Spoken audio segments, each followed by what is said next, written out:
So it looks like we have attendees joining. So we'll give everybody just a few minutes to get into the room.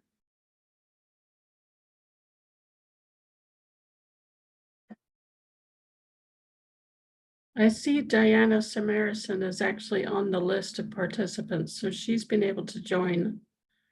I'm here. Great.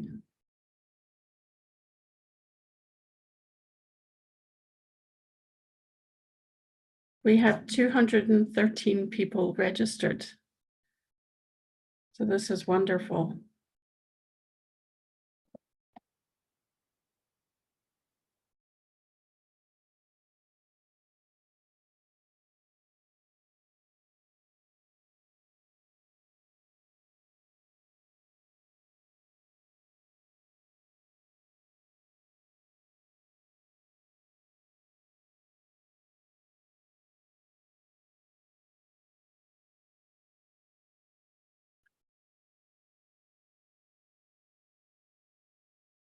I see a little floating heart. That's sweet, very sweet. Someone's playing with the reactions.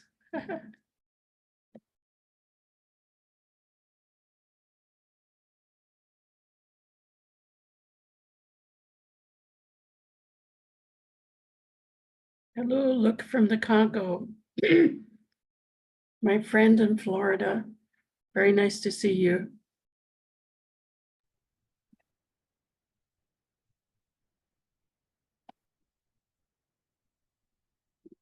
Have I done the spotlight right for the IS interpreter?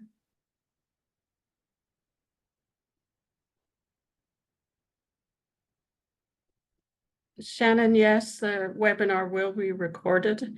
We just asked for a couple of days to add accurate captions.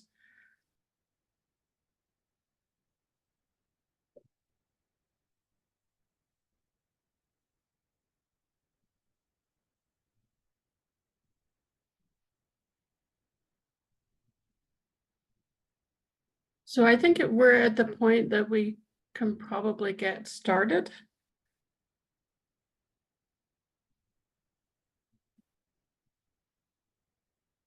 So good morning, everyone. It's a privilege to welcome you to today's site event, Standing Up for Disability Inclusion and International Engagement in a Time of Adversity.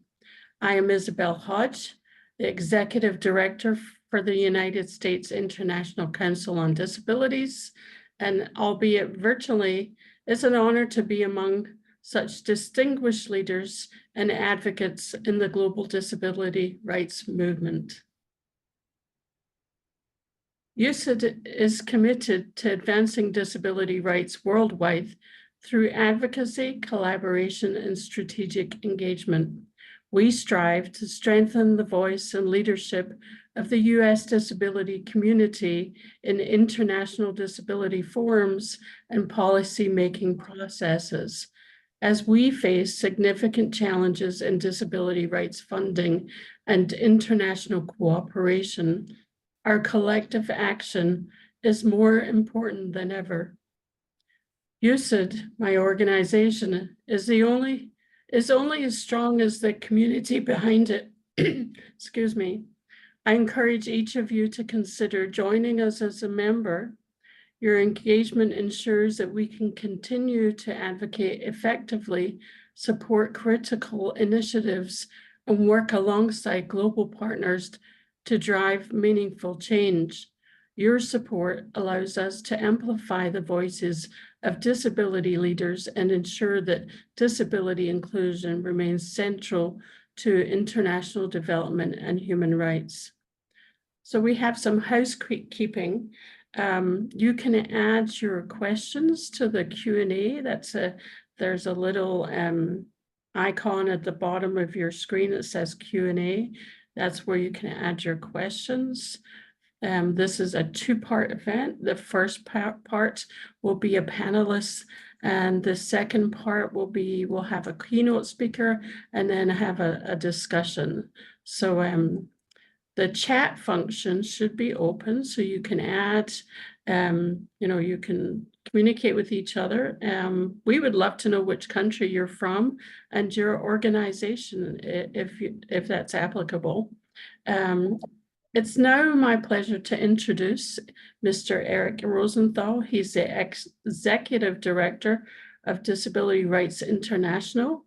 Eric has been a long-time champion for disability rights globally, working tirelessly to expose human rights violations and advance disability inclusive policy and advocacy. His leadership at DRI has been instrumental in fighting for the rights of people with disabilities in institutional settings and ensuring that their dignity, autonomy, and inclusion are recognized and protected. We're very fortunate to have his insights and expertise with us today.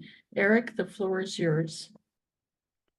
Thank you very much, Isabel, for your collaboration and for co-hosting today's event with Disability Rights International, and for the amazing turnout that we are getting from the international community today. And let me also thank the United Nations organizers. I think it's actually rather courageous of them to have put us on the panel. It is unusual to have a session of this kind, given the sensitive politics and focusing on one country. But while most of our speakers are from the United States, the goal of today's workshop is really international in focus. To examine how the collective trauma that we have faced in the United States is affecting the international community. And it is our hope that this discussion is not just inward focusing at the United States, but really establishing the basis for further collaboration and continued collaboration between the United States and disability activists abroad. DRI and USICD organized a webinar in February, shortly after the start of the current attack, the funding cuts, the attacks on diversity and inclusion in the United States. And I remember in organizing that, my words and my experience in speaking to the co-organizers, that for the first time in a lifetime of disability advocacy, I found in the United States a climate of fear. People afraid to say what they believed, even to describe their experiences, to describe the challenges they face. Looking back at that February webinar, it's almost quaint, because we have been living in fear now, and not just fear, but tremendous loss. We have seen the human cost. People dragged away to prisons abroad, denied access to their families and to lawyers, basic constitutional rights, basic civil rights, basic disability rights, called into question, and things that we fought all our life for, wiped out before our very eyes. I want to begin this discussion with two thoughts. Number one, as an international human rights activist, I started my career working for human rights in the West Bank and Gaza. I've worked in Russia, Ukraine, Guatemala, Mexico. What I have seen is incredible human rights and disability activists who have risked their lives, who've literally faced death threats, who've had threats to their family, their livelihood, their freedom when they spoke out for people with disabilities and for their peers. And I have been so inspired and encouraged by their work in putting everything on the line, to fight for disability rights, that whatever we have faced in the United States, we can take inspiration from those people abroad who've put their life on the line. What we do now in protecting our democracy and protecting disability rights is going to matter for today and for the future.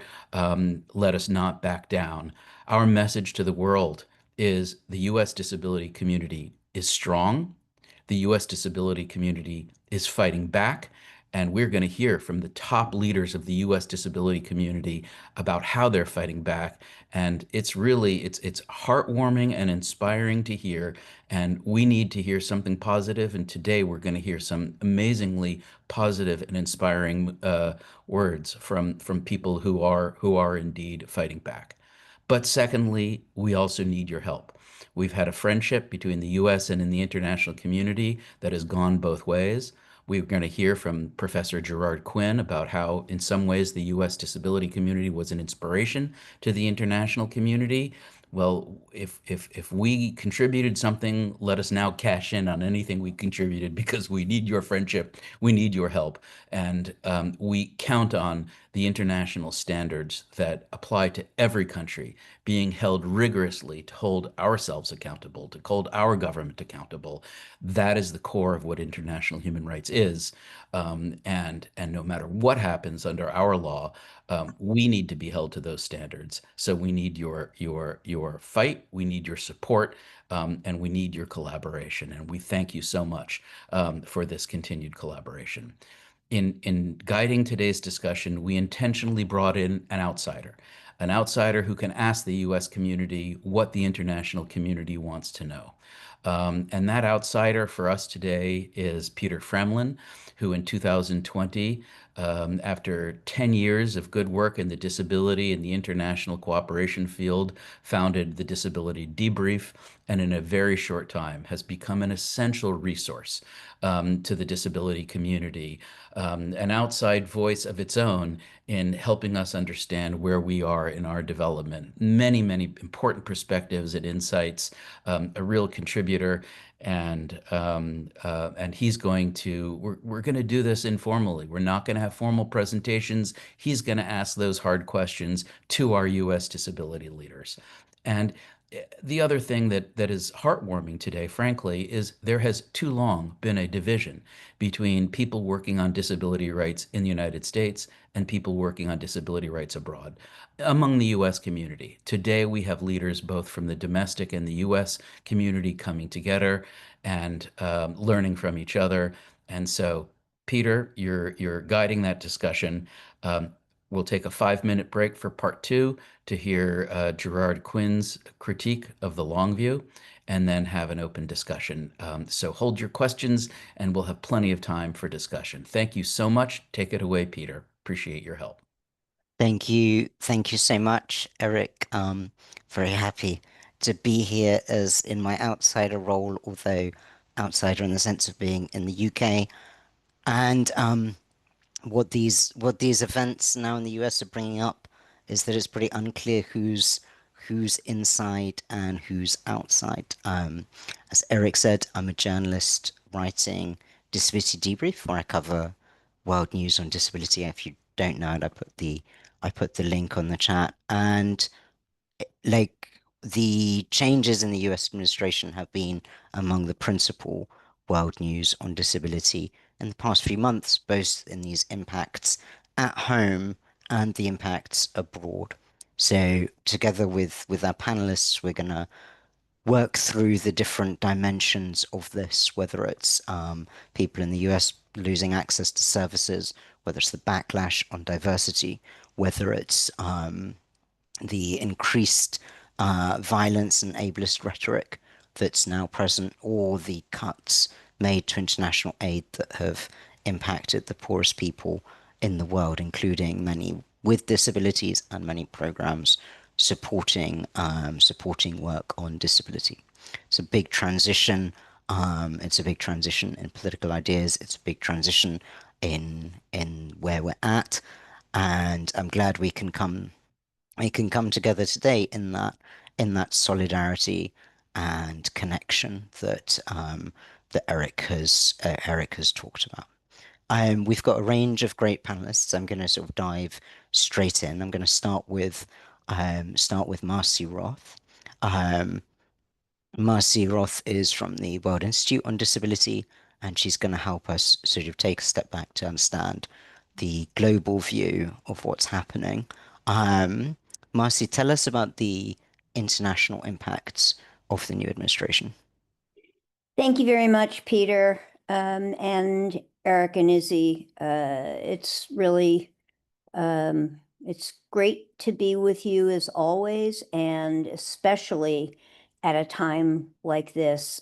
We need very much for our allies to come together as we never have before.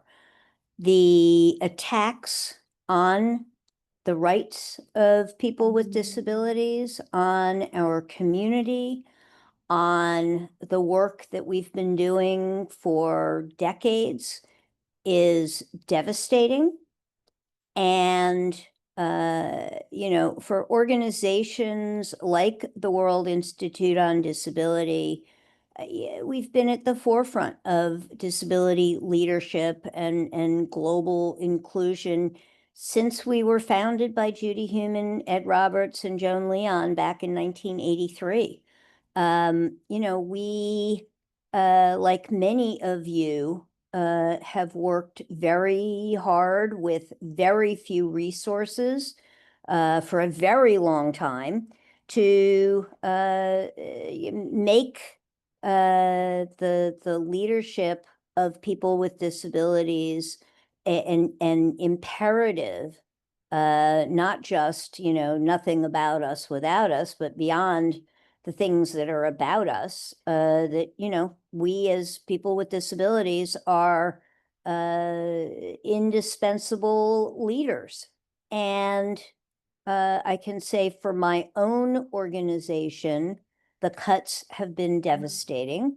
I know for many of our disability-led organizational allies, the loss of resources has been devastating.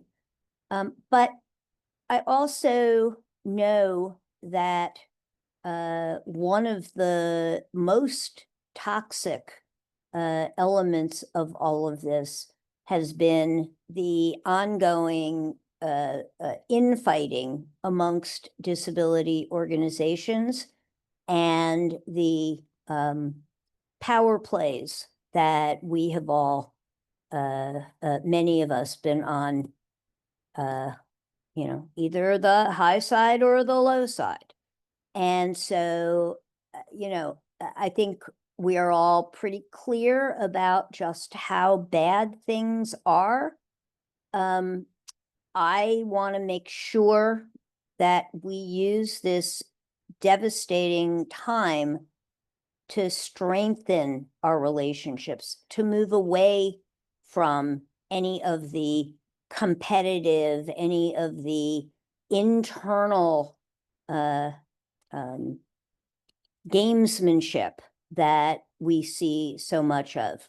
We have got to come together. We have got to come up alongside each other. We need to make sure that our sibling organizations are not left behind. And we need very much to make sure that we never forget that this is not about each of our organizations. This is about the 1.3 billion people with disabilities who are already tremendously impacted by what's going on politically. They have been tremendously impacted by our failures to work together. And this is our time to put an end to that and to find ways to work together to make sure that no one is left behind. I have so much more I want to say about all of that, but I'm going to hold it for now because I really want to make space for everybody else and what they have to say. And then I think I'll have an opportunity a little later on to say a few other things. But in wrapping up, I ask each of us, if you're not confident that you're making space for every other organization that's trying to navigate through this, then this is an opportunity to do things differently. And if you feel as though your sibling organizations need to do things differently, let's find a nice, civil, calm way to lift each other up. And I'll leave it at that. Thank you very much, Peter. Marcie, thank you. Thank you so much. Before you jump off, thank you for such a strident call for us to come together. Just can you leave us with a kind of brief reflection? What would be a kind of a first step or a nice like opportunity to keep in mind for that renewed unity that's important at this time? Yeah, so thank you, Peter. There are a number of disability-led organizations that are coming together without including other disability-led organizations. And I can speak for WID. We would very much like to support their leadership and would encourage them to support ours. There's plenty of work to be done. Let's all share it around. Yeah, nice. I think that's more true than ever about there being so much work to do. Thank you, Marcie, for that call for unity. Obviously within the United States, there's been sort of a very rapidly shifting landscape, and I'm going to go next to Maria Town, the American Association of Persons with Disabilities. AAPD have been really working on documenting this impact on disabled people. Maria, I saw you come on video. Yeah, if you can come back, love it. And if we can spotlight Maria. Maria, can you tell us about the impact of the new administration on people with disabilities inside the United States? Yes, and thank you, Peter, for the question, and thanks to all of my fellow speakers and leaders for sharing their insights. So, for a visual description, I'm a white woman with long brown hair, wearing red lipstick and a purple dress. My pronouns are she, her, and I'm Maria Town, President and CEO at the American Association of People with Disabilities. AAPD is a domestically focused cross-disability civil rights organization. And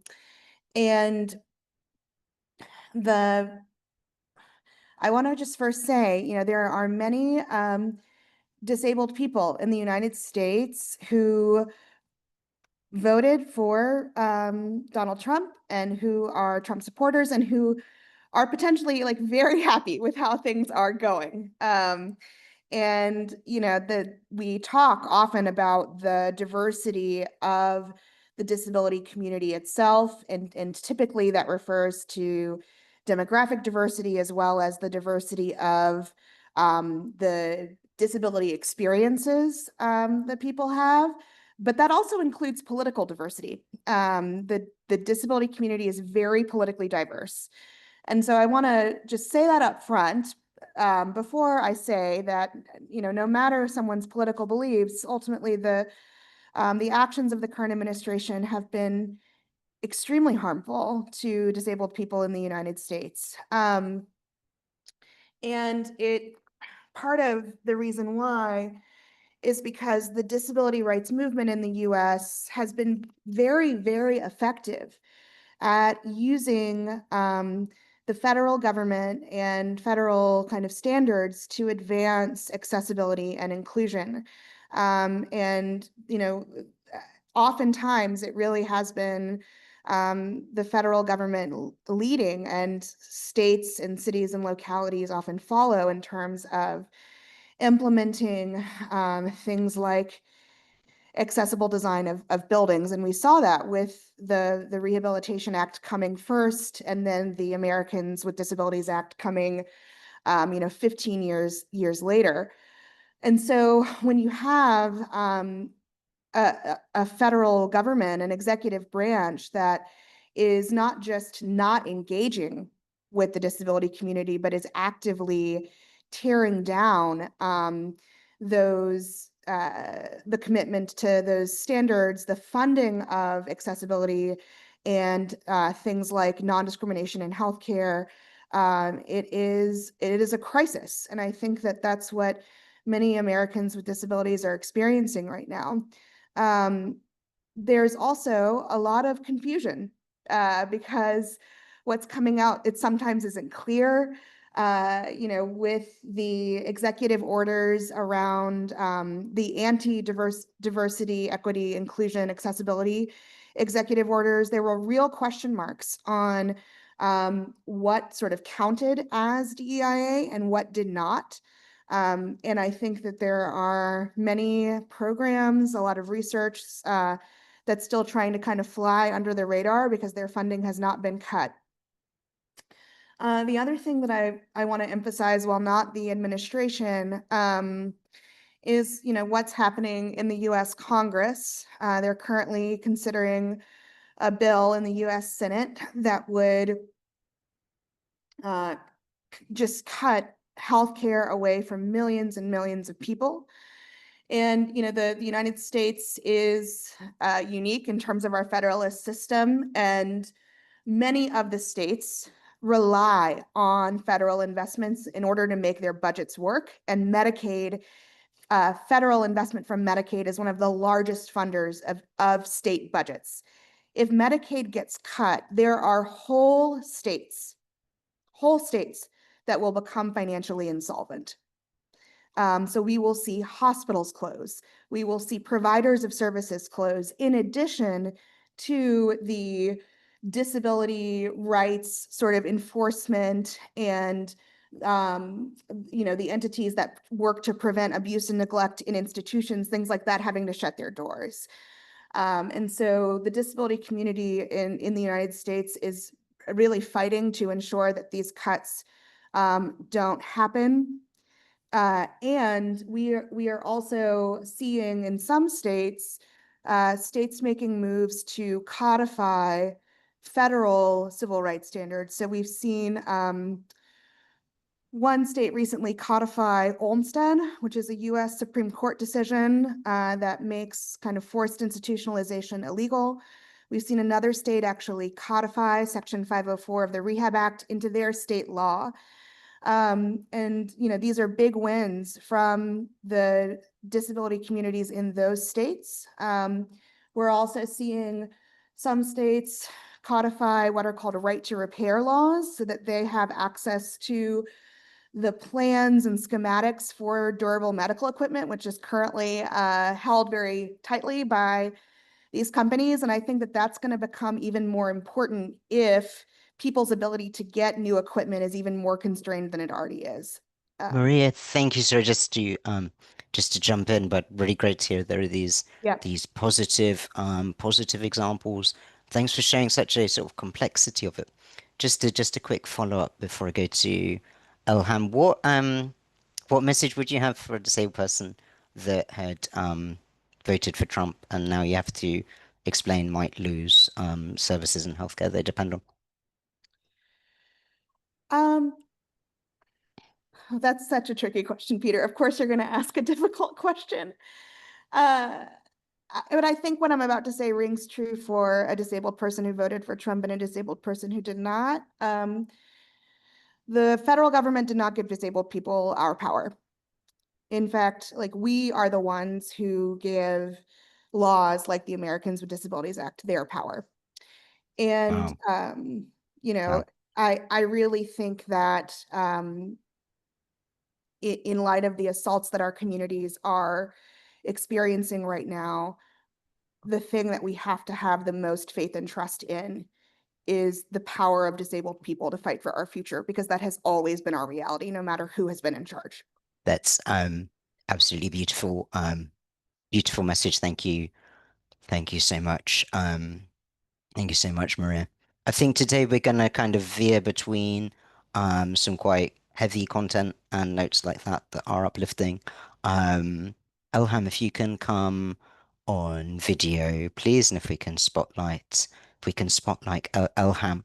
Our next panelist is Elham Youssefian from the International Refugee Assistance Project.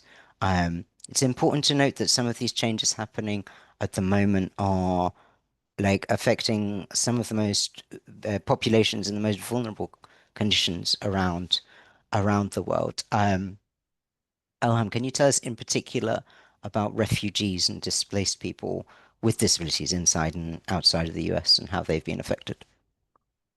Thank you so much, Peter, and hi, everyone. Thank you for choosing to be with us in this event. Special thanks to USICD and DRI for organizing, and to all panelists. It's like a learning experience for me to be here and listen to all of you. Well, I just want to start by trying to draw a quick picture of the situation that refugees and forcibly displaced people with disabilities face at the moment. We all know that a very heavy anti-migrant, anti-refugee rhetoric is going around all over the world, not just in the US. And unfortunately, it's very common to describe and portray refugees and migrants in general as burden to the society.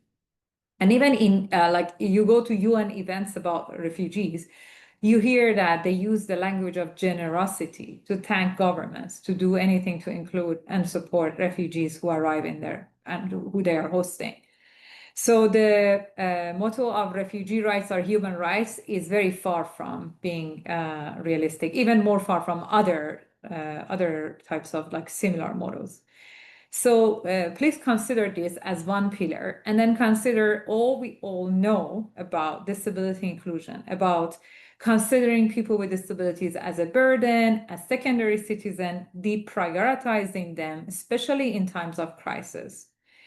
Okay, now what we have what my colleague Marcie was talking about the huge cuts on all the humanitarian funding. Like many humanitarian projects are being closed or being cut and shrinking significantly for the last few months, including those who are designed to support refugees and forcibly displaced people with disabilities in host countries. And we all know that when resources shrink, the first and foremost group who is going to experience that are people with disabilities. So I don't think that you need more information or insight to agree with me that right now refugees with disabilities are at the forefront of being cut from receiving the already limited and restricted resources that they were receiving. Right now, many UN agencies, many international NGOs who were responsible to support and provide services and support to forcibly displaced people, refugees around the world in conflict-affected countries, are going through very difficult task of prioritizing and deprioritizing. You see these messages circulating around like, okay, if you have this amount of food, who should receive that first? And this is very dangerous for refugees and migrants with disabilities. Okay, that's one part of the story, but unfortunately, it's not even ending in here. At the same time, we all know that ultimately for many refugees, in particular refugees with disabilities, who are in host countries, in refugee camps, or in urban settings around the world, resettling and moving towards other countries that are what we call pathways to safety is the best and ultimate solution. So many of them are hoping and have applied, waited, gone through lots of steps and procedures to be resettled in countries like Europe, Australia, the United States, so on and so forth. And well, we all know that one of the first executive orders that Trump administration basically announced was the closure of the United States Refugee Admission Program. The program that, for example, in 2024, allowed resettling 100,000 refugees to the United States. We don't have the exact information how many of those were refugees with disabilities, but we know that there are criteria around requiring medical support and services as one of the criteria to prioritize people for resettling. Of course, this was not a perfect system. It has its own flaws and problems, such a lengthy process and all of that. But still, refugees with disabilities had some sort of hope that one day, after so many years of working hard and waiting and submitting different types of documents, they're going to be able to access safety, inclusion, and opportunities for participation in another country like the United States. But not that little window is even closed. So yeah, that's the situation that refugees with disabilities face right now. No services, no support in the country of host, they're being host, and no hope for resettling. That is the picture. Thank you. Yeah. Thank you, Ilham. This is really grim sort of humanitarian picture. Thank you for showing us this global view. Just before I pass on to Anne, Ilham, what in this really sort of overall negative and dangerous context, is there anything personally that gives you hope or has kind of given you a sort of lighter spirit over the past months, or has it all just been bad news? Well, bad news is always there, but when I was listening to Eric opening remarks asking for words of inspiration and positive, I was thinking, what can I share? And I was like, well, the fact that I am here, the fact that we allow these conversations in the disability-led conversations, the fact that disability community is open to listen and include and expand their already limited resources to include refugees and migrants, I think is a good thing. And on the other side, I have been to many refugee and migrant spaces, and I see that, they are happy to make sure and extend what they're doing, including their advocacy work, to include refugees with disabilities and become more accessible. So I think I would just leave you with this one last thing, which is cross-movement collaboration. The resources are too strict, and the opportunities are too little, and the situation is so hectic that we cannot afford but to work in cross-movement collaboration and go to refugee movement, displaced people with disabilities, and ensure that whatever we do internationally or nationally in the US for people with disabilities includes refugees and displaced people. Thank you. Thank you. Thank you so much. Thank you so much, Ilham. That's a really nice example of the kind of solidarity that the panelists were already calling for already. Our next speaker is Anne Hayes. If we can spotlight Anne, please. Anne is from Inclusive Development Partners, and was working around the world to support disabled people. And I guess we're hearing the challenges that of facing disabled people are getting harder, but our ability to respond is in some ways decreasing. Tell us how you see these challenges for the disability sector and what needs to be done. Yes, no, I guess we've been hit both ways. Inclusive Development Partners was relying primarily as our main funder. And overnight, we lost 90% of our funding. So it was devastating as an organization, but that doesn't even begin to touch on what it would mean if my son lost his services that I rely on for his dignity and independence. So I feel it in both ways. But I'm an optimist. I'm an optimist at heart. And so I do think there's some opportunities. And Marcie really talked a lot about the collective advocacy. And I think we can learn from the CRPD, and we can learn from other countries that have been forced together to get over their, personal issues or whatever it may be, to have one voice, because you can't have 50 people go to the Hill on one day and 50 people go. It's so much stronger if 10,000 people go together. So we have to find a way to get that collective advocacy. The other opportunity is a lot of what Eric said. I mean, in the past, international disability has always been separate. It's never been part of the domestic. And I think that's a big reason why it was able to fall so quickly, because most people within the US don't understand the benefits of foreign assistance. So I think this is an opportunity to have one voice and bring in, so it's not either or, it is just people within the US working on disability, either domestically and internationally, and pulling on the resources we have domestically. For me, there's three things that I'm going to highlight that I think are opportunities that I'm excited about. The first one is an idea to do a collective advocacy where people to share their stories. It's not done by any organization. It's just trying to say, if you benefit from Medicaid, tell us why you need to say it. There's a website. If people want to do emails, we'll do emails. If people want to do handwritten letters, there's a PO box, but we will hand deliver these to the US in the Congress. I also like to open this up to our colleagues internationally. If you benefited from USAID or State Department funding that's gone away, tell us your story.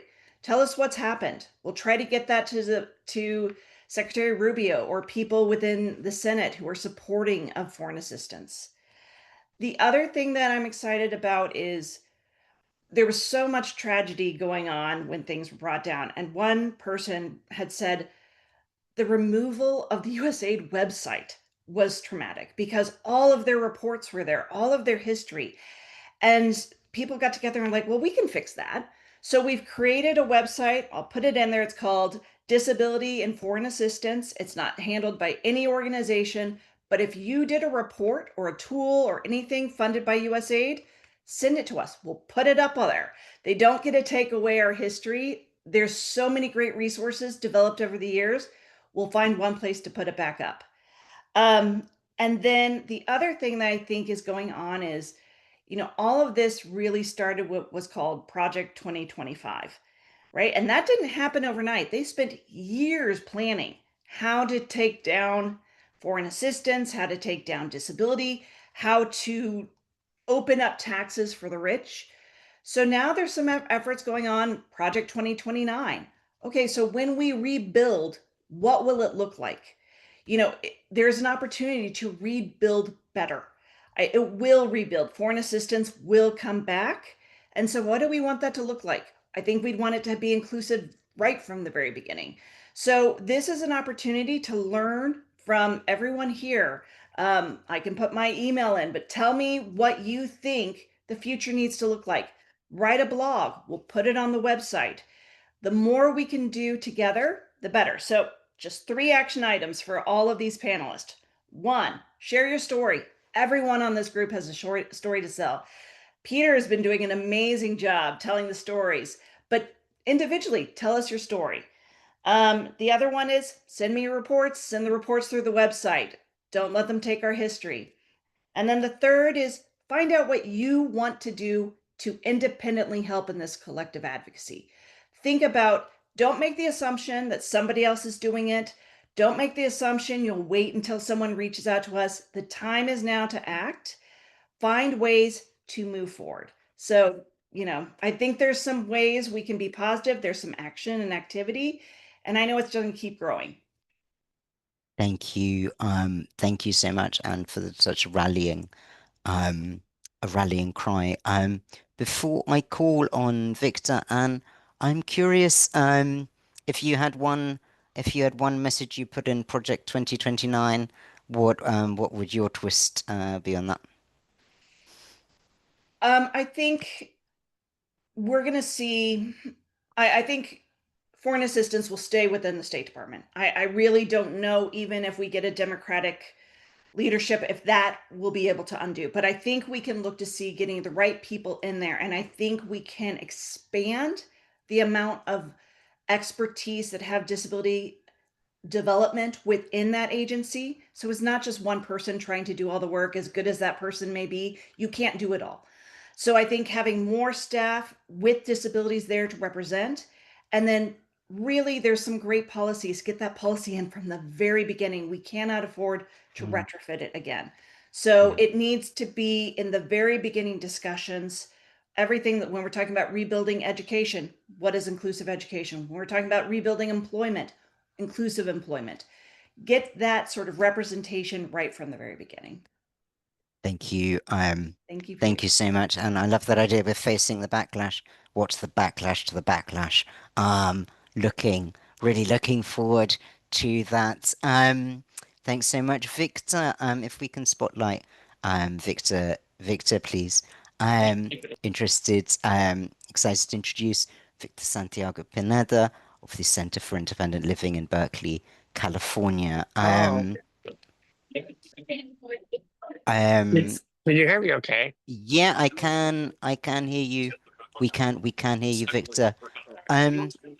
Victor, we've heard about a lot of challenges that we're facing across many Yeah. areas. Tell us like how you would kind of keep track of our dream of disability rights and disability justice.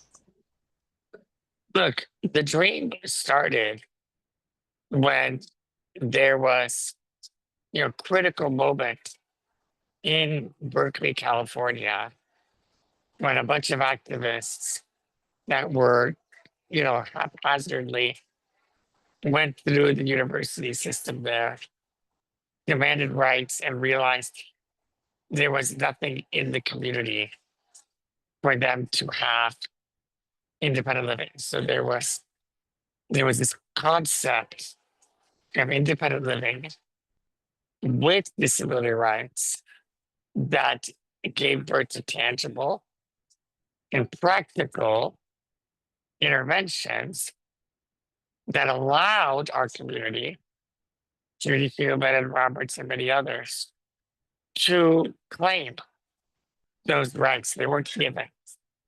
They were taken, they were claimed. There was a protest where 177 people stormed the US federal buildings in San Francisco and held it for 28 days. This is a critical moment in asserting disability rights as a constituency without political power. So you have a set of traits. That 504 protest implemented the Rehabilitation Act. That protest led to the concept that the government cannot discriminate against people with disabilities based on,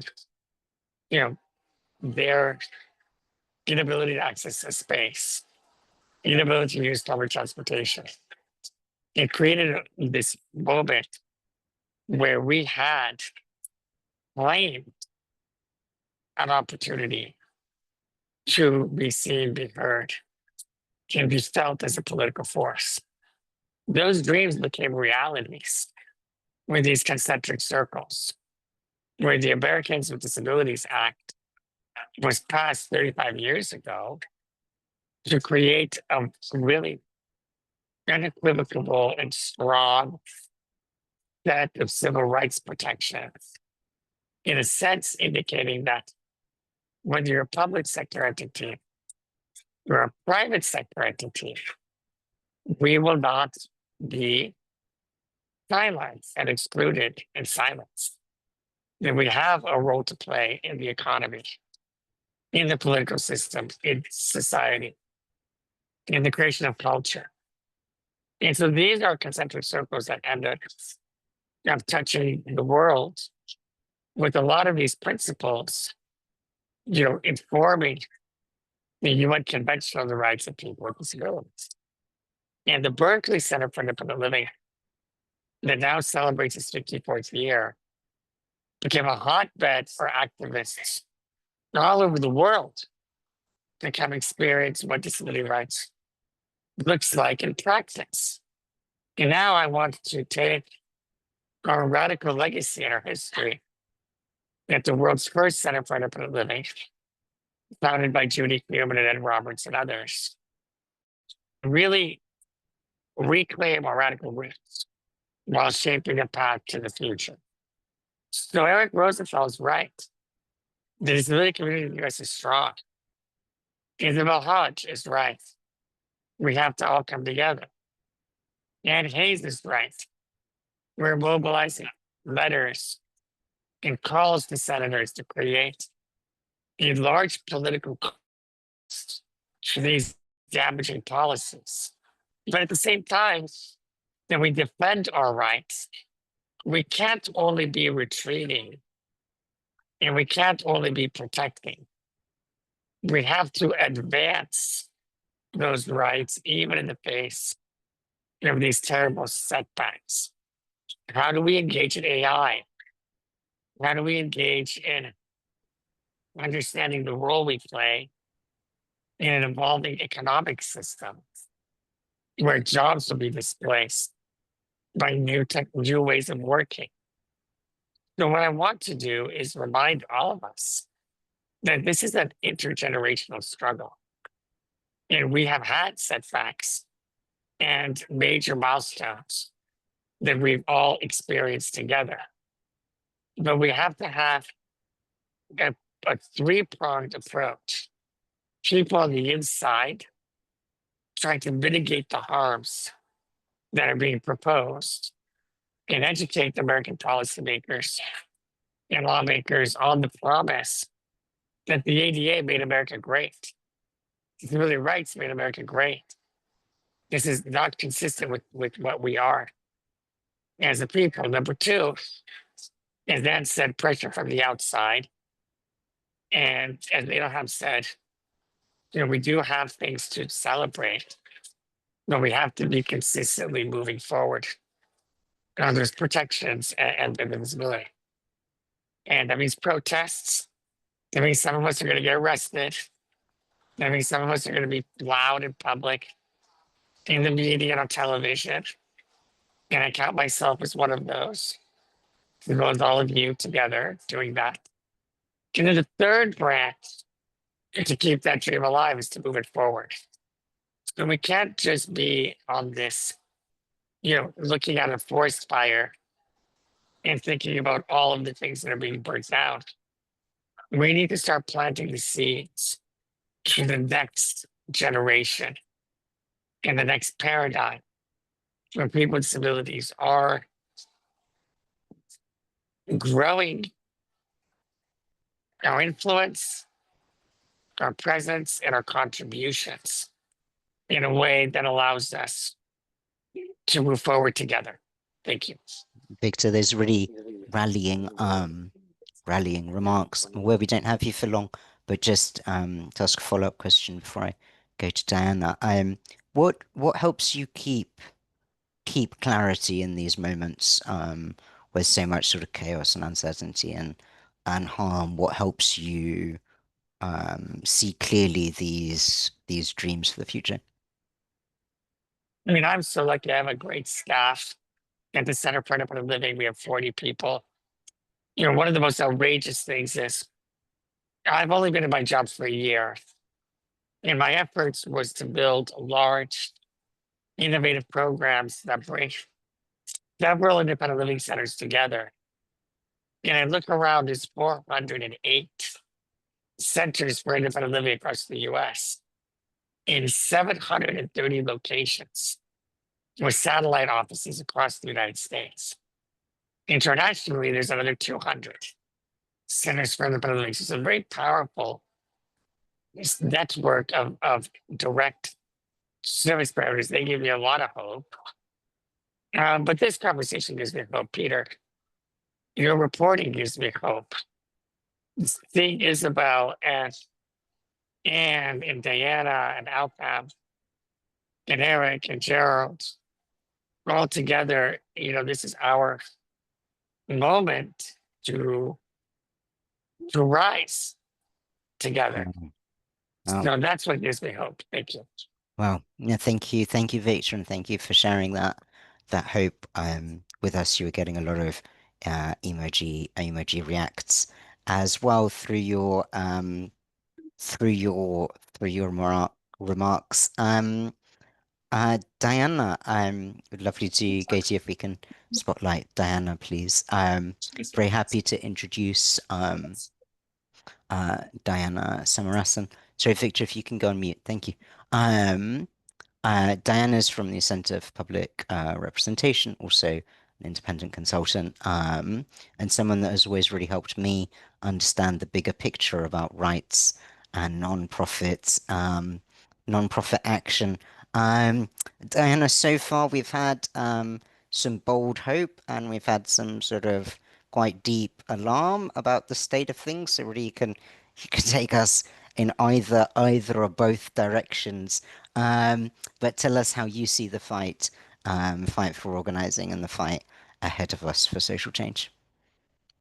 Thanks, Peter. Well, of course, I have to take us in both directions. I was gonna share that, recently my daughter graduated high school, just last week, in fact. And she has been listening to Joni Mitchell, who was a singer-songwriter from the 1960s and 1970s, and her song, Both Sides Now. The lyrics, which kind of echo a number of the speakers so far, say, I've looked at life from both sides now, from up and down, and still somehow I really don't know life at all. This really resonates for me in this moment, and maybe for many of us. It resonates in my history. As many of you know, I was founding director of the Disability Rights Fund and I worked there for 14 years. And since leaving 3 years ago, I've been doing independent consulting, both on the global and domestic level in disability rights and in philanthropy, using lessons I learned from the global majority disability community, especially about bringing people with lived experience into all aspects of philanthropy. And now I'm in a new role, which is largely domestically oriented. So I've been, in other words, doing work from both sides now, moving from global to US and kind of teetering between them. So what I'm saying comes from that perspective. And perhaps also more from the sidelines than the leadership role at the moment, which is, I think, perhaps where more of us older leaders should be, making space for the younger activists. But what I and many of you undoubtedly see, and I think Anne's remarks reflected this, is that the authoritarians who are in power now have been and are gathering transnationally. They are bringing US, European, and other nationalists together in meetings like the Conservative Political Action Conference, one recently held in Hungary. They're sharing their strategies, they're building networks and connections. They've been doing this for a long time in order to roll out anti-immigrant, anti-nonprofit actions, policies and laws. And aside from a few exceptions and recent changes, which I'll touch on in a minute, this transnational approach of kind of bridging US and global efforts hasn't been the case for us social justice actors. There's too frequently global disability rights on the one hand over here, and domestic US disability, civil rights, or disability justice on the other hand over here. And that's not to mention the divisions within those movements that Marcie mentioned.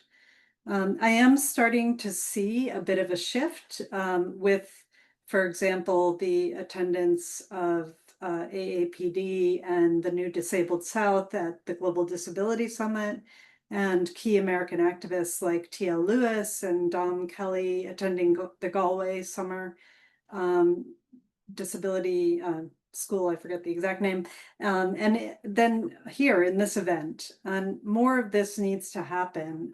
We need to gather, and frankly, philanthropy, I saw Catherine Townsend out there, maybe some others, needs to fund more convening, networking, learning, strategizing between US and global actors in disability justice.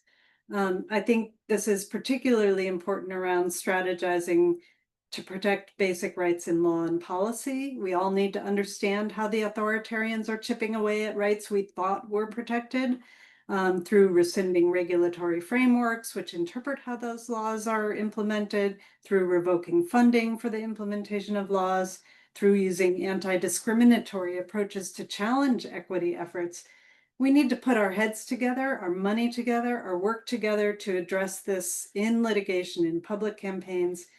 But as Alberto Vasquez pointed out in the most recent Peter Fremlin Disability Debrief edition that just came out, fresh off the presses, focusing on law is not enough. We also need to ramp up our solidarity internally and with other aligned movements. There has been a great start, again, as Alberto also wrote about, on the movement for Palestinian rights and against genocide, and disability rights activists joining that struggle. More of this needs to happen. As we like to say, you know, disability is relevant to anyone, anywhere. And for that very reason, struggles for liberation for anyone, anywhere also need to matter to the disability community. We need to hit the streets for all of us.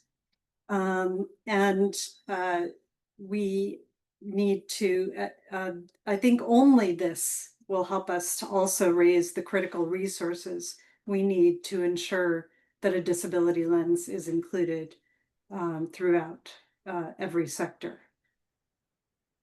Thank you so much, Diana, and on such a hot off the press remarks as well. Then just a kind of follow up, like this kind of bringing together of both domestic and international movements. It's kind of easy to see how at a time of crisis that becomes harder, right? Because like we're each putting out our own fire.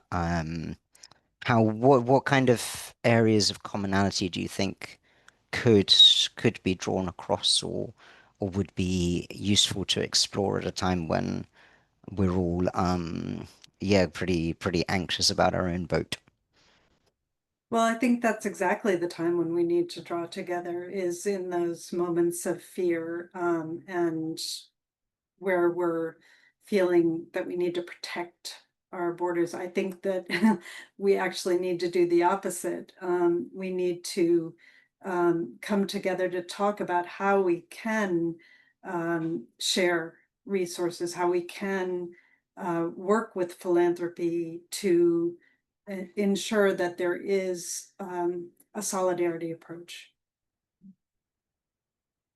Thank you. Thank you so much, Dana, and always, thank you for being one of the people that show us how to do this.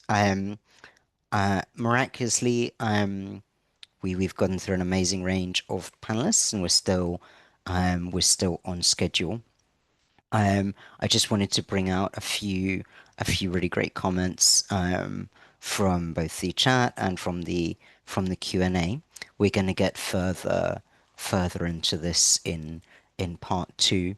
On the Q&A, I think Drew McKay mentioned the recent PBS coverage on disability history, and pointed towards how there was kind of simultaneously both massive mobilization as well as insider strategizing on the political spectrum, and so those two things were going at the same time.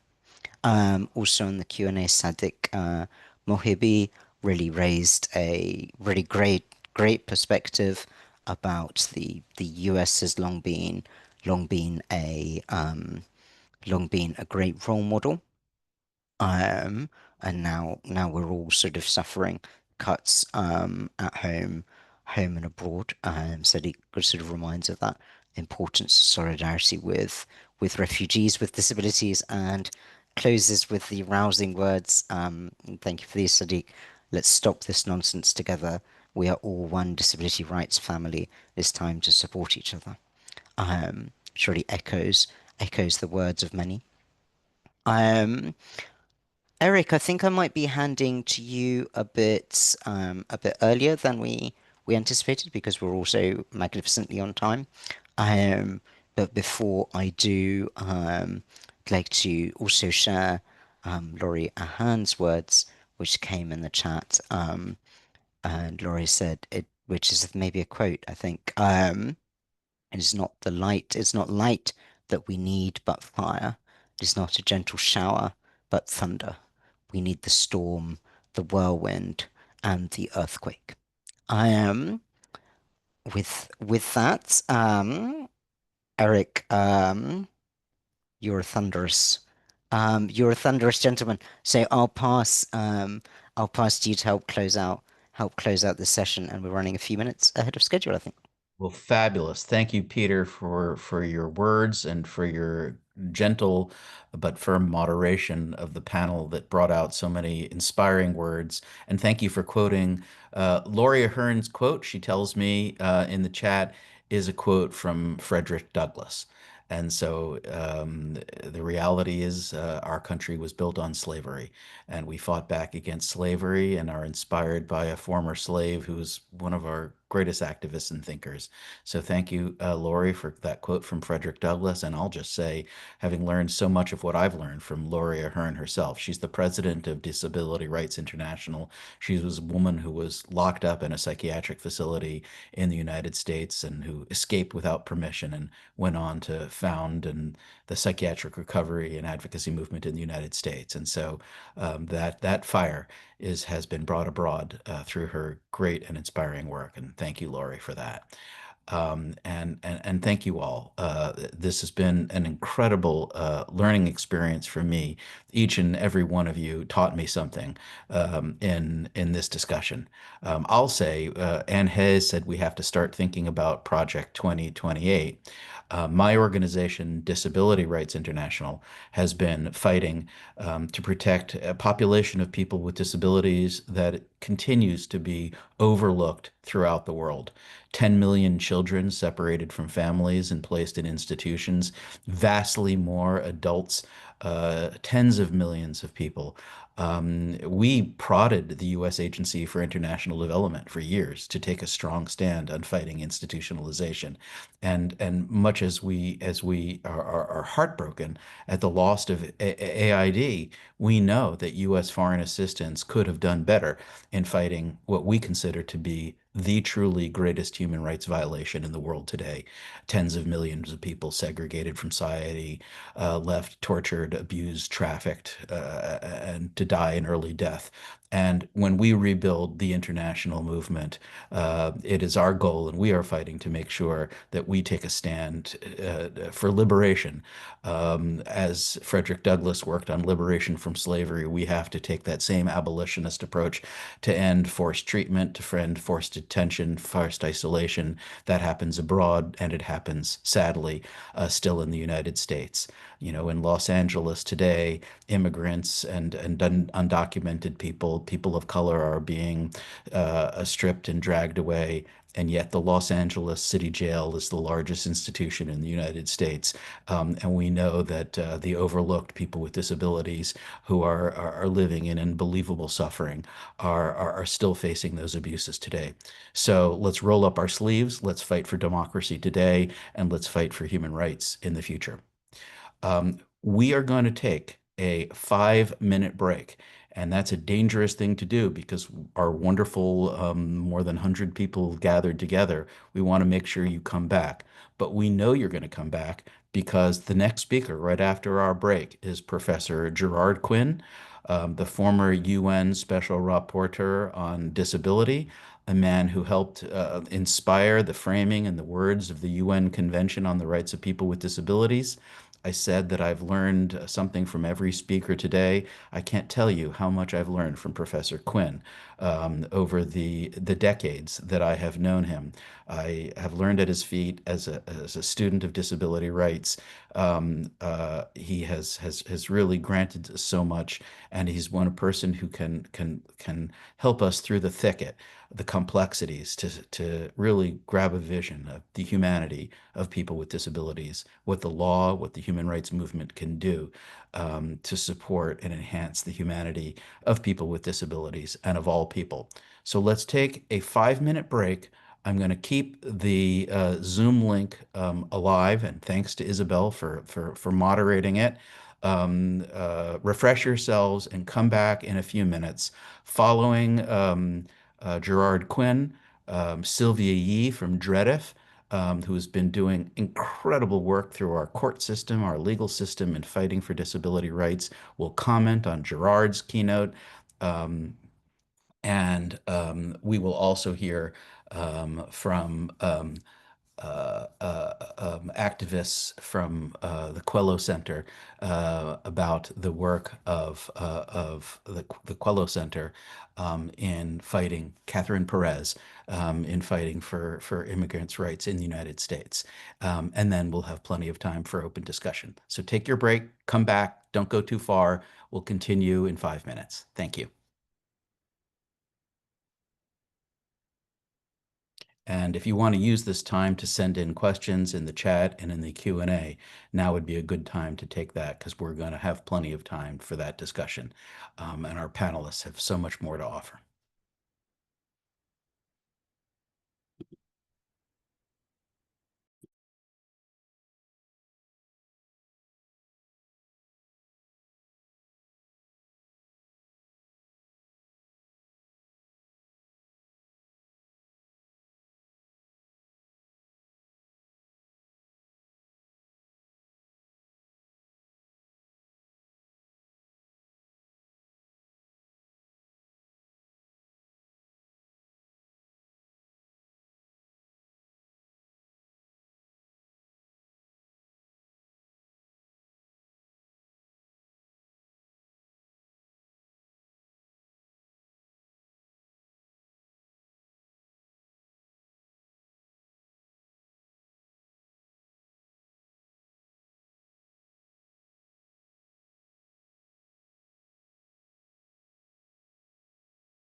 Okay, we are going to start the second half of our session. Before I do, I want to mention that in addition to the co-organizing done by Disability Rights International and the U.S. Council on Disabilities, U.S. International Council on Disabilities, we have had a number of very important contributors and co-sponsors. And they have been listed in the chat. They include the Eastern Oregon Center for Independent Living, the World Institute on Disability, and the Berkeley Center for Independent Living, who've also contributed. It's costly to put these webinars on, so their support and their their funding. So thank you so much. It's been a great panel and a great opportunity to collaborate. I am now going to introduce Gerard Quinn. As I mentioned earlier, consider him my own personal teacher and the former UN Special Rapporteur on Disability and one of the great framers of our international legal disability rights system. Gerard, take it away. Well, thank you so much, Eric and Izzy, and indeed all of the co-organizers. And thank you, Peter and Sylvia, for moderating and responding. I speak as an outsider, but hopefully as a friendly outsider. To us on the outside, the rollback of the civil rights model and the loss of US leadership in the international community isn't just regrettable, it cuts to the very foundations of international disability law and policy. A long familiar world is disappearing. The demise of the Civil Rights Division in the Department of Justice, the gold standard for the world, especially on disability issues, is deeply troubling. A similar fate awaits the civil rights divisions of major departments like the Department of Education, which was so central to securing the inclusive education rights of children with disabilities, our future. For years, we argued for much more inclusive development assistance when it comes to disability. We got it last year in the admirable USAID policy on disability. Now that too is gone. The US Institute of Peace was one of the very few bodies in the world doing incredibly important work on the involvement of people with disabilities in peace processes worldwide, a topic very close to my heart living in Ireland, and now that's gone. Added to this, the Office of Special Advisor on Inclusive Disability Matters in the Department of State, an office pioneered by Judy Heumann, looks very uncertain. The soft power that always represented US disability law and policy around the world is vanishing before our eyes. The impacts are felt first for people with disabilities in the United States, and the ripple effects are felt right around the world through the loss of US aid, etc. I want to focus more on the loss of ideas and moral leadership. That hurts even more and probably has even more long-lasting effects at home and around the world. One reason for our deep hurt and disillusionment is that we never saw the US as just another nation state, formed around an exclusionary vision or nation of us versus them. We always saw it as an idea where everyone could belong, provided they subscribed to certain basic values like equality and dignity. Now, in place of e pluribus unum, has come a very sharp divide between them and us, with gradations of exclusion. To us as outsiders, this is a nightmare inversion of the American dream. Maybe we were naive, but that image we had has been well and truly shattered. Let me remind you of the simple message of the Americans with Disabilities Act, still the most admirable civil rights law in the world on disability. Every person counts.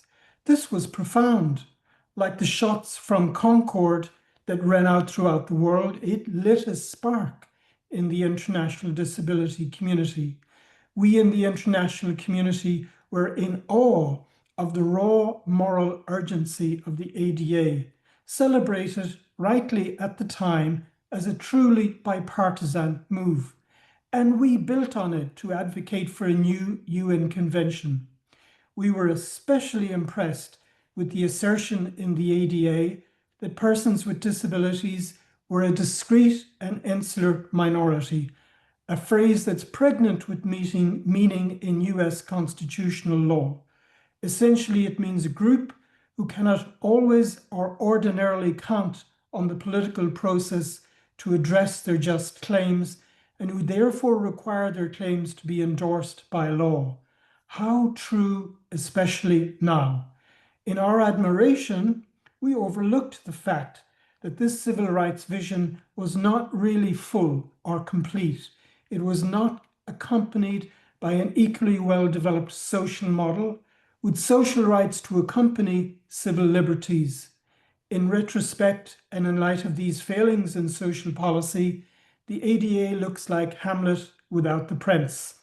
We put this lack of a social model down to a work in progress and did not condemn the American experience because of its absence.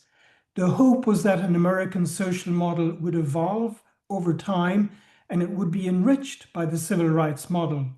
The impending demise of Medicaid shows how we were dead wrong. What has gone wrong? It seems to me, speaking again as an outsider, that you are back to a time when people are valued simply because of their use value in the economy. So much for inherent civil rights. Now you will say this cannot really be true since the use value of people with disabilities is constantly overlooked. I completely agree. And yet here we are, back with the common misperception that persons with disabilities cannot contribute or contribute less to the success of an economy and society, a new world of unbelonging. And we are almost back to a market-based conception of democracy. In this crabbed vision, there are definite winners and losers, and you, persons with disabilities, are the clear losers. This is not mediated by any fancy theory of discrete and insular minorities that warrant enhanced protection.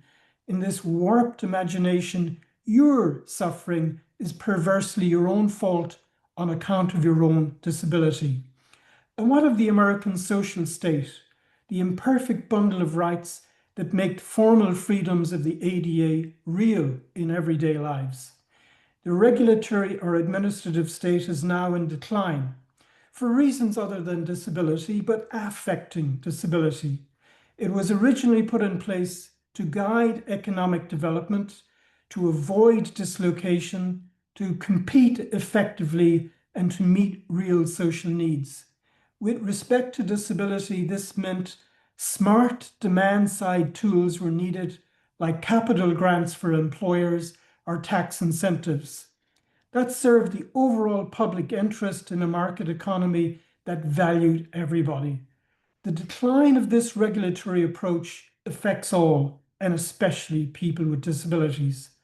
A social rights system and healthcare system was needed to take care of those who cannot take care of themselves due to their inability to thrive in an open market economy. Yet here we are in full retreat. If you combine the rise of the use value theory of persons in the economy with a winner-takes-all philosophy of democracy and the erosion of a regulatory and social support state, then you understand the current nightmare. They may say you cannot be heard complain if civil rights protections of the past are eroded. That's just democracy, and elections have consequences. But what an absolutely empty theory of democracy this is. The UN Convention builds on and improves the American model. You do not stand alone anymore. While disability rights was an American invention, it became a global challenge. We took the American model and built on it in the UN Convention. The UN Convention blends the best of the civil rights tradition with a developed social model. And the convention took the idea of discrete and insular minorities in the ADA one step further by insisting that any future law and policy be based on the voices of those directly affected. What is more, the convention built on American ideas about equality and explicitly and unashamedly connected them to a philosophy of inclusion, which is now a sad orphan in America. Now we were left with a convention that can trace many of its foundational ideas to American civil rights, but which has to live without its beloved parents. And yes, it can. The loss of the mothership has not dented our self-confidence. The innovative blending of civil rights with smart social supports in the CRPD means that it can provide a model of sorts when it comes to the eventual reconstruction of American disability law and policy. And like Eric, I love Anne Hayes' idea of a Project 2028. Let's start now. The UN Convention now looks much better suited to the kind of economy and society we will have in the future, one transformed by artificial intelligence, one which can create much more space for all human talent. The convention requires a revolution in how services and supports are implemented. This is not about the intentionally misguided search for fraud, waste, and abuse. It's about repurposing social supports to meet the 21st century. Even if US aid is temporarily out of the picture, the UN Convention requires all other states to make their development assistance truly inclusive and to break cycles of poverty at a time when you seem to be dooming your own disabled citizens to poverty. Above all, the insistence of the convention that the voices of those most directly affected must be listened to helps to fortify the disabled community in the US, indeed everywhere, to make themselves heard. We have Judy Heumann to be thankful for this, and we owe it to her memory to work for the revival of the American civil rights movement. Rest assured, the worldwide children of the American civil rights revolution will be ready to help you rebuild. We owe you that. But first you must fight for what you have and then reimagine what you need in the 21st century. May the fighting spirit of Judy Heumann and the political acumen of Marco Bristow be your and our guide. Thank you so much. Thank you very much, Gerard. That those were chilling words, but chilling words from a friend. A friend is a person who tells you the difficult truths that you need to hear, whether you like it or not. And hearing about a market-based model of disability is deeply incisive, deeply accurate, and terribly dangerous. So we accept your offer of friendship. And from you and from all of our colleagues abroad. We have two people who we have lined up to respond to some of the ideas that you raised and to add their own before we bring back Peter and continue the discussion. The first is Sylvia Yee, from the Disability Rights Education and Defense Fund, a great disability rights organization that is doing amazing work in the U.S. court system right now to stop the flood of attacks on our disability system. Sylvia, can you turn on your camera and join us now? Yes. Thank you, Eric. And thank you for inviting me here. It's a pleasure to be here from Drenev. And Gerard, it is amazingly good to see you and hear you as always. Thank you for sharing your abundant insights and your sympathy. I will say that as an organization that has really tried to live right at that junction of legal rights and disability rights, this period, hard to believe it's only been a few months, has been very hard, and it has led to a loss of self-confidence. But as with many things in life, this can and should be a prelude to rebuild stronger because there is no choice. This is survival, not only for all of us as a disability community, but as a community that stands in solidarity with so many other communities that are at risk under our current federal administration. Gerard, I think at one point in your remarks, you mentioned AI, and thinking about that in conjunction with a market-driven conception of value makes me very nervous. AI can exacerbate this narrow market-driven vision of human worth because AI is trained on data that drives information generating and decision-making toward a kind of human average. AI learns about human behavior, human thinking, and human capacities through huge amounts of data in which people with disabilities are outliers. The great majority of outcomes and results fed to AI don't include the impact of reasonable accommodations or policy modifications or the enforcement of disability civil rights. AI also brings the promise of huge earnings potential for investors and efficiency for users. AI is not going away soon. So the way that artificial intelligence can overlook people with disabilities is also not going to go away soon. I'm just making this point because I think it requires all our joint attention and effort to change. And there are issues like this and climate change that we must keep in our minds, even as we fight so much on the domestic front. Second, I think it's time to return to basics and learn from our brothers and sisters all over the world. Debrief has given disability rights trainings in Mexico, Guatemala, Vietnam, Kenya, and our message is on the importance of being rooted in self-reliance and strength rather than government funding and support. We advise persistence and creative direct action in the face of not having domestic or local laws, not having schools or government officials or employers who valued people with disabilities. This is the same message that we must now give ourselves as we look in the mirror and at one another. The political situation in the US will change, for better, maybe for worse, and we must be prepared to think of how we can build a new alternative and inclusive vision for bridging civil rights and social supports.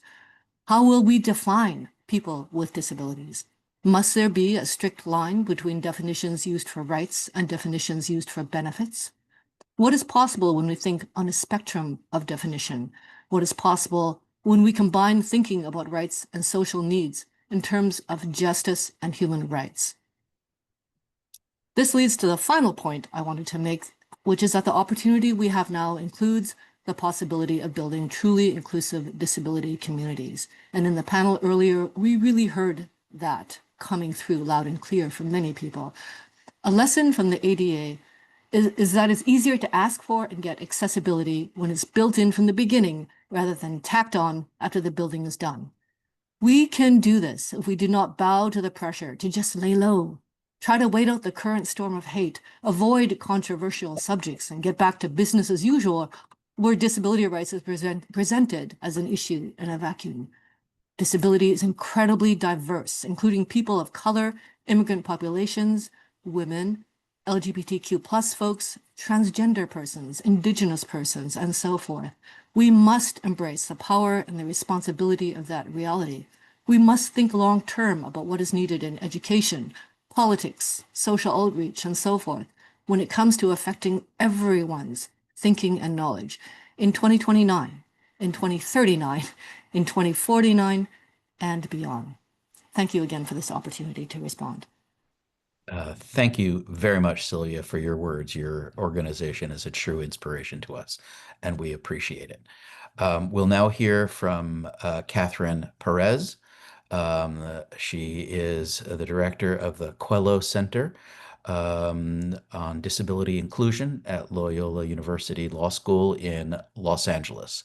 What's happening in Los Angeles may be the first start to what we are facing throughout the United States. So your perspective is truly important. Thank you. Thank you so much, Eric. Hi, everyone. My name is Catherine Perez. I'm the director of the Coelho Center for Disability Law, Policy, and Innovation at Loyola Law School in Los Angeles. And that's right. I'll just say a couple of things about Los Angeles. As I drive through the city, things actually seem pretty calm to me. The protests seem very civil, and the few bad actors, you're gonna always see a few bad actors, and protests are the ones that get highlighted and are being scapegoated for an abuse of our rights.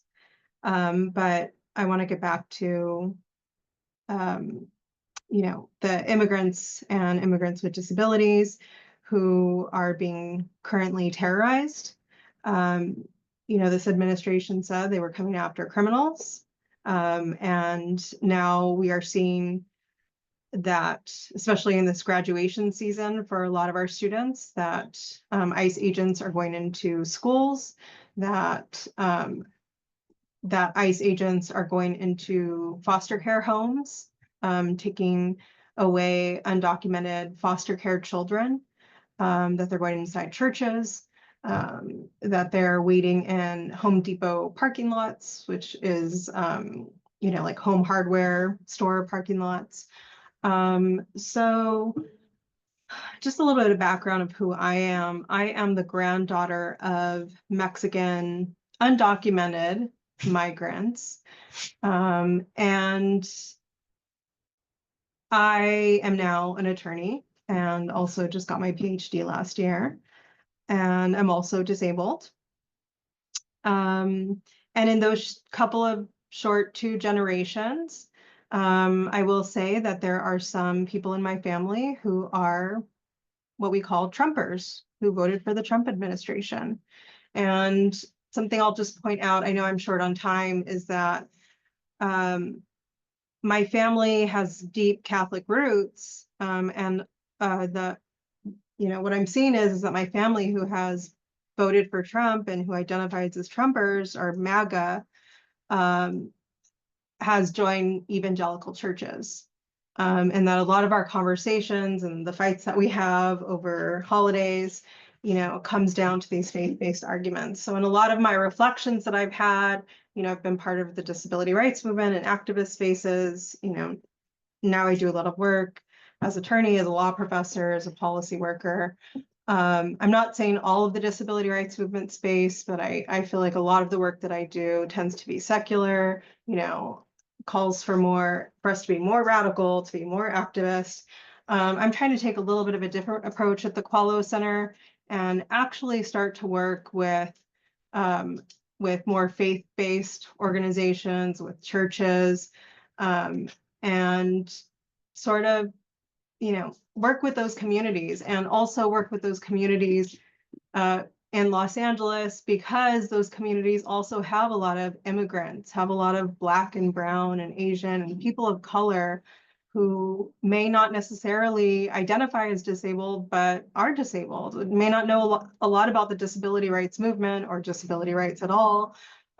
So making sure that we make those connections. I mean, I myself am agnostic, but grew up Catholic and know that the teachings of Jesus and many other faith traditions, those social justice teachings can be tied so very easily to the work that we do.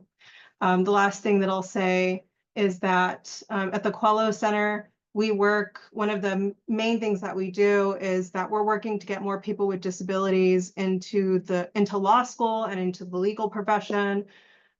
We're creating more pathways. We recognize, and I know a lot of you have talked about the disability rights movement in the beginning, Judy Heumann, the Independent Living Center, 504 protests. Victor Pineda talked a lot about that and how we have to build this activist movement, be more radical. But we need to remember we need folks in all different spaces, right? I mean, that's one historical account of how things happen, right? But the ADA, was a bipartisan legislation. A lot of things happen behind those closed doors around the table where powerful people sit. And we're seeing that that's how those decisions are being made now. So we need to make sure that we're at the table where those decisions are being made, nothing about us without us. So that's why I feel like this work is central to the work that we're doing at the Apollo Center is making sure that we're getting more people with disabilities and especially queer disabled people of color into the legal profession and leadership positions. So thank you so much. All right. Well, thank you. Thank you. Your perspectives on this are so valuable. I know you're hosting a conference on immigration and disability at the end of the month, and I'm looking forward to joining you out there in Los Angeles for that important discussion. We're now going to bring Peter back, who's going to moderate a discussion. I'm sure so many of you have great questions and comments to add, and so let me step it aside and hear from the rest of you. Thank you. Thank you so much, Eric, Gerard, Sylvie, and Catherine. That's even more really amazing perspectives and wide-ranging perspectives on the table. We've got about a bit less than half an hour that we can really open the discussion further. I'd encourage you to put questions in the Q&A box, or if you'd like to be called on, please, if you can raise your hand. Sadiq Mohibi, I see that you asked a question. If you're here and I can call on you, and if you're comfortable to come on video, then I would love to do that. Otherwise, I can share the question. Actually, I see Sadiq has left us with the question, so I'll do that verbally. And please, everyone else, you can either, as I say, in the Q&A box or raise your hand. I see Sadiq is here, so I'll be able to call on you. You first. Thank you, Sadiq.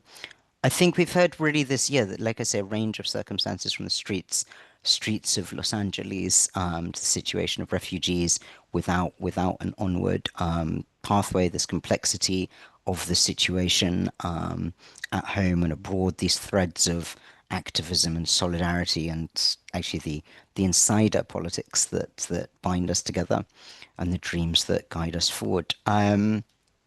Isabel, if you can bring Sadiq on so we can hear his question directly, if that's possible. I promoted him to a panelist, but Yeah. he's not showing on the panelist list. Okay. I've asked him to unmute, promote to try that again. Sadiq, how are you doing with our technical Sadiq, I think you would maybe press unmute if you're here. But if that's not working, I will let's start by reading Sadiq's question. If he comes back, we can raise that later. And also my apologies for my own screen. I've got sunlight coming on my webcam, so we'll see what we can do here. Peter, I can go ahead and read it if you want. I'm happy to. Thank you. Okay. Thank you, Isabel. So Sadiq's question is: it seems that the current US administration is going backwards on many issues, including the disability rights issue. It seems a chaos in disabilities in the US by impacting the entire disability activism around the world. It is time for the entire disability movement globally to once and again work together to resolve it. What role can the global disability movement play in this situation? I'm going to raise a few other questions alongside Sadiq's, and then I might come back to the panelists in the order that we spoke first. So Marcie, if you're here, I might raise a couple of questions and then get your feedback if you're here. We also had a great question from Jeff Meir, who asked can someone please address the reasons why it's become so easy to criticize and belittle efforts to increase disability inclusion in employment as woke? Why are we in the disability rights community being demonized? And he followed this up on how we can combat these demonizations of disability inclusion as woke and wasteful. Marcie, if you're here, if you can come on video, please, to offer reflections on these or other questions. Brooke Bernstein had a great question from the point of view of disability and education, and pointed out that funding is being withdrawn from study abroad, but lots of US universities operate overseas, and so was wondering if there was an opportunity of sort of, say, different international protections other than the US ones being used to advocate for students as domestic protections are rolled back. Marcie, I'll start with you. Maybe just a minute or two reflections on those questions, or on the things that our other colleagues have said, and after Marcie, after you, I'll go to Maria and some further questions. Very good. This is Marcie speaking, and let me begin by saying what a brilliant panel this has been, and it gives me tremendous hope that we are going to work together in the spirit of our founding leadership and our future leadership. You know, why I'm first addressing Jeff's question, and you know, I think we are the easiest target. I think, you know, some of us thought that because we had been essentially excluded from, you know, the DEI days, I think some of us actually thought maybe we could continue to fly below the radar a little bit, that, you know, we hadn't been included in many of the DEI efforts. And so thus, perhaps we were not going to be, you know, first out. And that very clearly changed when in the immediate aftermath of a tragic plane crash in Washington, D.C., air traffic controllers with disabilities were somehow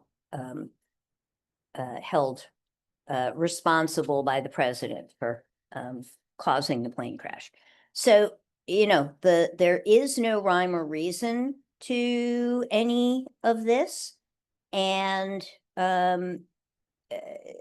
those of us who have been building relationships with our sibling organizations across the globe, you know, I think we very much have a huge opportunity to continue to collaborate. I had high hopes when I attended the Global Disability Summit that we would come away from that summit having really capitalized on the gathering of so many people, that we would have a real, you know, clear action plan moving forward. I did not see that come out of the summit. I have not seen it come out of the summit. And, you know, to the points that several people have made in this discussion, you know, we need to build forward. What we absolutely do not need to do is fight for our broken systems. We do not want our broken systems to be restored in their former state. I think this is our time to come together and talk about what we do want. You know, the failures of, and, you know, I'll go back to Jeff's question, the failures of our employment systems here in the US, the failure to provide adequate support to give people what they need in order to be able to work and have the, you know, disability related support that they need. You know, if in fact this new administration is expecting more people to work, and we know many, many more people want to work, then this is the opportunity to build forward towards a system in which people get the adequate support that they need in order to be able to work. And there are many, many other examples in the cuts that, we don't want the old FEMA. I can personally say, I'm sure we don't want the old FEMA. We don't want the old Medicaid system. I could go down the list. We don't want those. We want what they could be. And so, to Anne's point, if we had a 2028, 2029 plan that, built forward, then, and we had the collective support from our global community, I think we could, continue the leadership that many people have tried hard to press forward for many, many years. One last point I will make is the continued failure to support disability-led organizations, to provide funding for disability-led organizations, is a travesty. This is a continued dismissal of our role in any other marginalized or multiply marginalized group. We wouldn't be funding men to lead women's organizations. We might absolutely invite them to play an important role, but we've worked hard to make sure that we're not putting men in charge of women's leadership. We've worked hard to make sure that one religion is not running the show for another religion or faith-based group. We would not look to straight people to be leading the roles and the work of LGBTQIA+.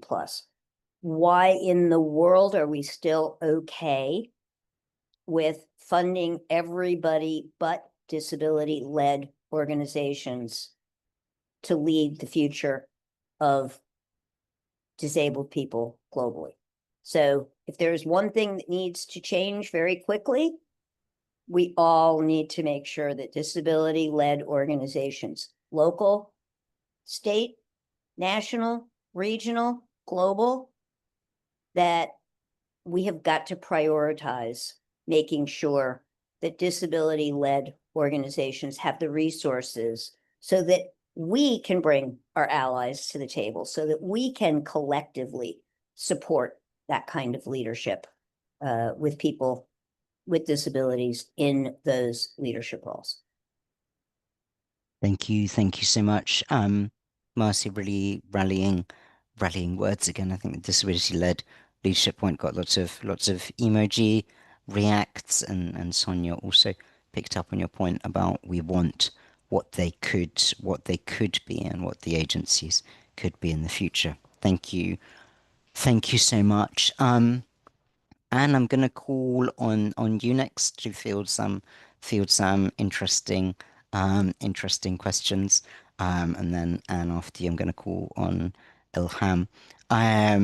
Just before get on to the question, an anonymous person has shared in the chat that they worked with the US Department of Justice Civil Rights Disability Rights section, and would like to share, they wanted to share anonymously that there are still several people in that section trying to enforce federal disability rights statutes, and that those forced to leave are doing it from the outside. So really, yeah, the fruits are still with us. And your rallying cry of Project 2029 has gotten us all fired up for the future. but I'm also going to ask you a question, and it gives me some relish because it might be hard for you. But Anonymous in the Q&A has said, how do you have the patience to work with those, especially those close to you, who would hope are invested in your well-being, but vote for politicians who are happy to dispose you and of policies that cause harm to you? I'm encountering this with family members, and it can be extremely difficult. So I imagine you've been having some difficulties along those lines as well. And so I'd love if you can answer that question. Any other reflections on the discussion since you spoke? Yeah, that one literally hits home. I'm based in the state of Kansas, which is a red state that voted for Trump. Most of my neighbors support Trump. Most of my family supports Trump. And I think what has been very helpful is we're not getting the same news. We're not understanding the same things. There was a lot of misinformation about international development. And so I think the importance of getting out the real facts, the real information, is so important. And someone said, like, what can we do in the disability community international? I think it's a couple things. One is, share how not having foreign assistance impacts, and I don't like the word soft power because I think it is discredited, but it impacts your relationship with the US and how important that foreign assistance and that building that trust was. I think you can share that with your government. I think you can share that, widely. I think the other thing for how do you work with people that don't have the same political views, I think disability is a real opportunity. As Maria said, it is a bipartisan in the history. People from all over use the services and benefit from it, but they don't really understand what could be going away. So education, getting that information out there, sharing it in a very thoughtful, calm way makes changes. And going back to being the optimist, I do think we've had some pushback with the disability in the U.S. that's worked. I mean, RFK was going to do an autism registry. There was huge pushback on both sides, immediate. They backed down from that. I'm not to say that won't come up again, but when they're shutting down the Department of Education, huge pushback on both sides about what will that mean for special education. There's a bit of a pushback on that. So I think we're a powerful voice. We're a powerful voice that's bipartisan. Getting the information out there, I think, is so important. Thank you. Thank you. And there's really, combination of these personal and political challenges. That's really good to hear. And also that some of the pushback is limiting what's like some of the extent of the attacks happening. Thank you so much. Ilham, I wanted to come back to you. You raised sort of earlier sort of cross movement solidarity, and I think a lot of speakers have touched on different aspects of that, both where it's there and where it's we kind of feel its absence. Ilham, I'd love to hear further reflections from you on that, or anything else that we've had in this discussion. Yeah, thank you very much, Peter. And indeed, it has been a really engaging and full of learning conversation for me.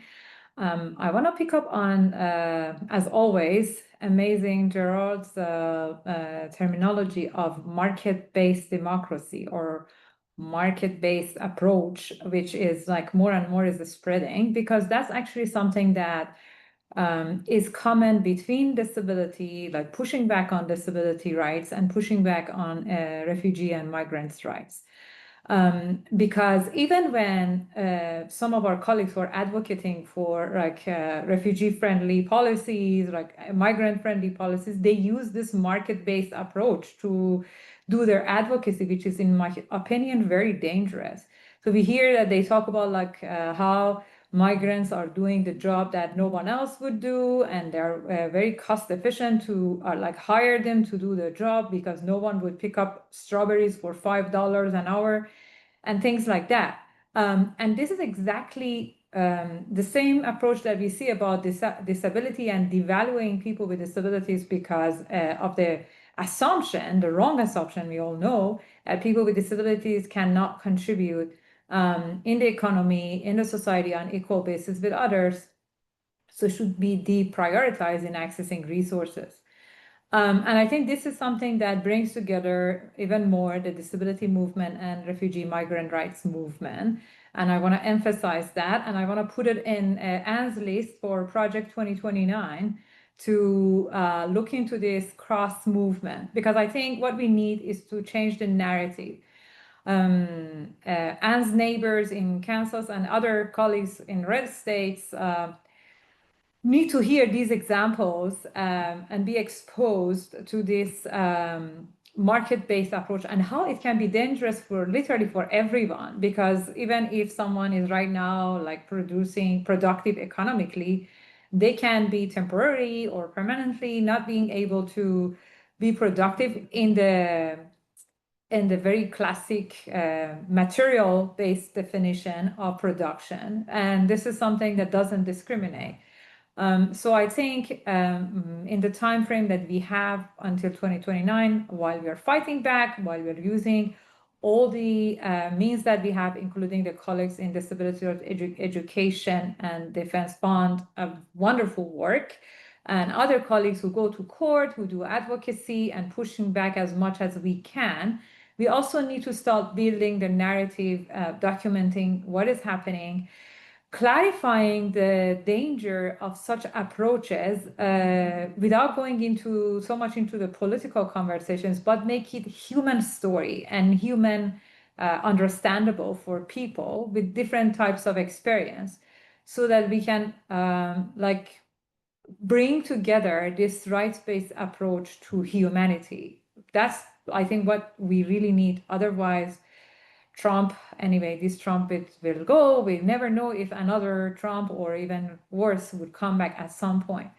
And I also want to touch on that wonderful question about what the global disability movement can do. I would say, first of all, give the opportunity and open up the space in your conversations about global disability, including the CRPD, the Convention on the Rights of Persons with Disabilities. Open up space for the US disability rights advocates, US disability community to share and join, even if US is not part of the CRPD. But I think it's crucial more than ever for the global disability movement to allow hearing and open up the space for the US disability movement to come and join. Share with us, with the US disability advocates, the lessons they had, because I think eventually we need to work again and revive the conversation on joining, on US joining the UN Convention on the Rights of Persons with Disabilities. I'm sure that if US was part of CRPD, we would have more opportunities for advocacy, at least more opportunities for challenging the government, and more means to reinforce our rights, including for what I'm advocating for, which is refugees and migrants with disabilities. So yeah, I think we have a lot to do to prepare for the project 2029, and I leave this panel with lots of motivation for what we need to do until then. Thank you.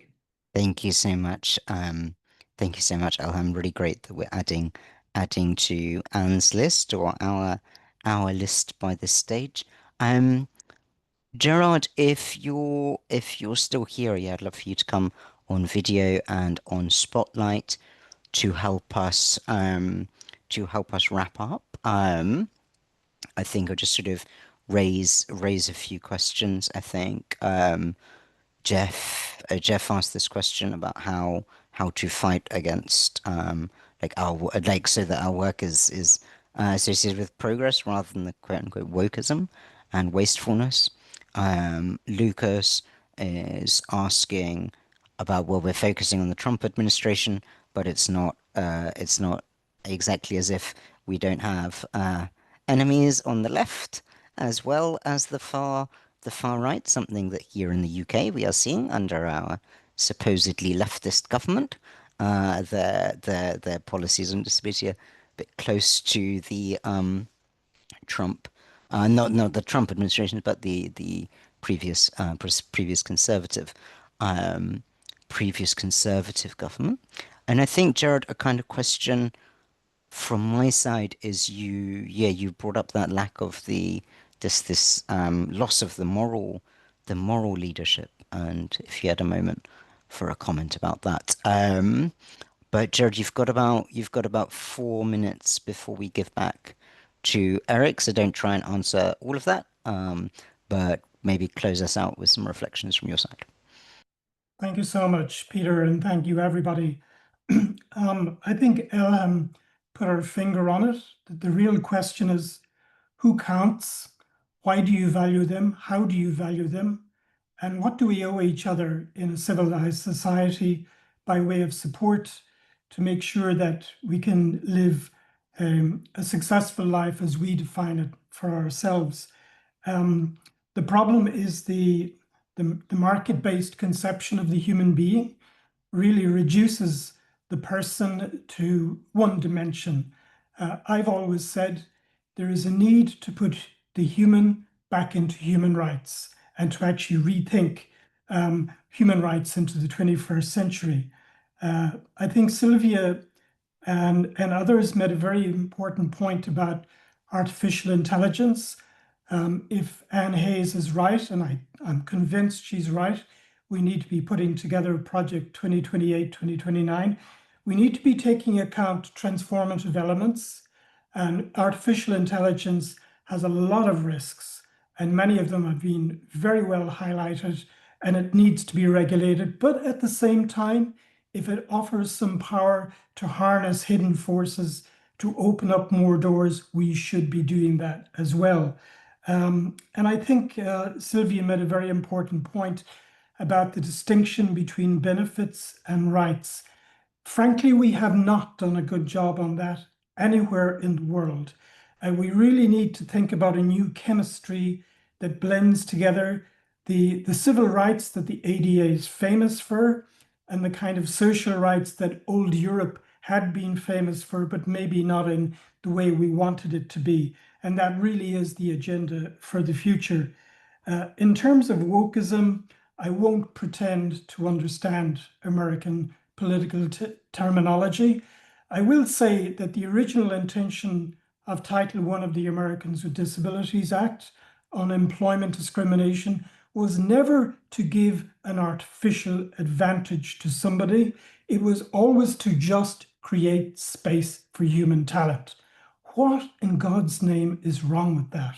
That seems to me to be key to a really competitive economy into the 21st century. I will also say, lastly, that several commentators have pointed to the almost artificial division between US domestic disability law and international disability law. USICD has been doing a tremendous job in the last decade or so to try and bridge that gap. Well, now we need that more than ever, and we need a really meaningful conversation from both sides, meeting in the middle, trying to help each other move forward into the future. If I may say so, there's also a plea, maybe in the long grass, for philanthropy internationally to now begin to step in to assist our American brothers and sisters. Thank you so much, Peter, and thanks for great expert guidance this afternoon. Jared, thank you so much for giving us this vision and helping us see how to put the human back into human rights. This is an amazingly rich session. Thank you to everyone. I get to pass over to Eric. Eric now, who gets to wrap up these session with closing words. Eric, are you here coming on video? I hope you are here, Eric. We can't. Yeah, we're seeing you. Love it. Eric, I hand it back to you basically on time, which I'm quite impressed by, but really amazing panelists. Thank you thank you, everyone. Over and out from me. Okay.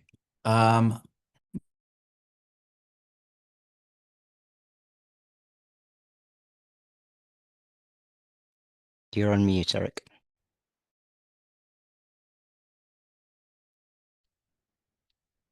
Yeah, Eric, you're still on. Yeah, I know. My computer is frozen.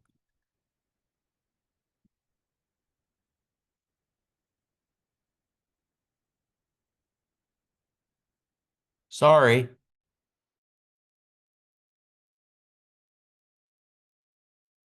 Eric, you came back on. Eric, yeah, all the information, excellent presentations have overwhelmed your computer. You're on mute. Maybe Isabel, I don't know if you'd also like to come back to maybe say some closing words if Eric can't. I'll sort of jump in the meantime in the technical difficulties. I think this was like we all came into the session knowing how hard things were. I think we all had an idea of the extent of this impact. But I think the session has both shown us some of the challenges that we didn't know about from the different dimensions and locations that we've covered. But it's also shown us some of the hope and hope and how to go. Thank you and apologize from me. You can let people know my computer froze. Now, Eric, we can hear you now on Oh, you can? Yeah. So it's okay. all you can say it. Yes, I think you are absolutely right. The intensity of the conversation seems to have frozen my computer.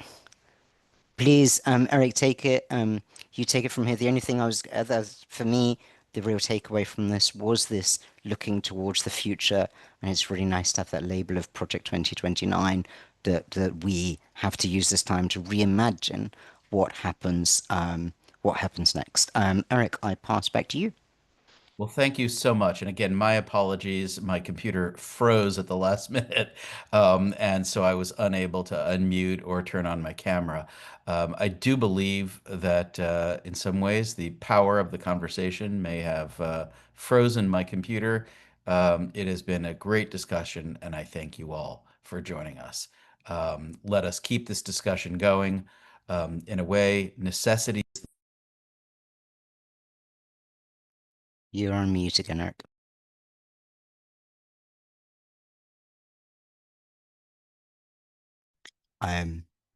Maybe Isabel, you close us out. I think we've overwhelmed Eric and his computer.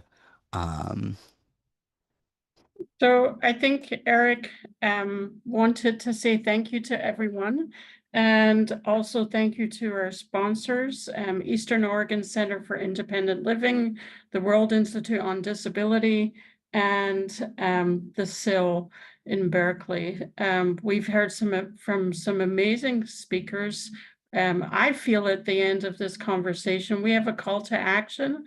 I appreciate Anne posting the links to her disability rights website and the other website that is archiving all of the documents, reports, blogs, and great information that was originally on the USAID website and other websites that have been taken down. So thank you, Anne, for doing all that hard work.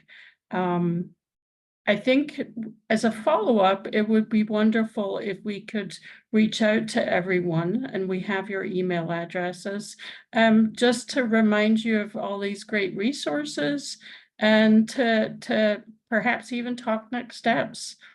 So I appreciate everybody being here. Again, I'd like to ask that you become a member of the U.S.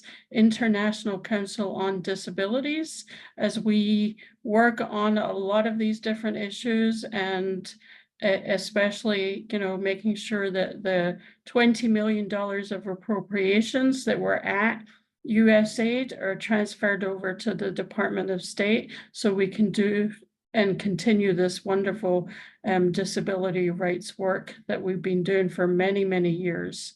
So thank you for everyone. I'll post my email in the chat if you would like to reach out to me directly.